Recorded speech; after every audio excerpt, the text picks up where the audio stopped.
இப்படிப்பட்ட நேரத்துல இந்த சூரியனை கண்ட பனியாகது எப்படி பளிர் பளிர் என்று விலகி ஓடுமோ அது போல இருக்கக்கூடிய உன்னுடைய முகம். ஆனா கருமேகத்தால் சூழப்பட்ட சூரியனை போல் தெரிகிறது. காரணம் என்ன?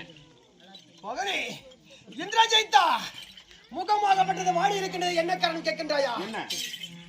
எப்படி தெரியுமா? ஐயோ மகனே,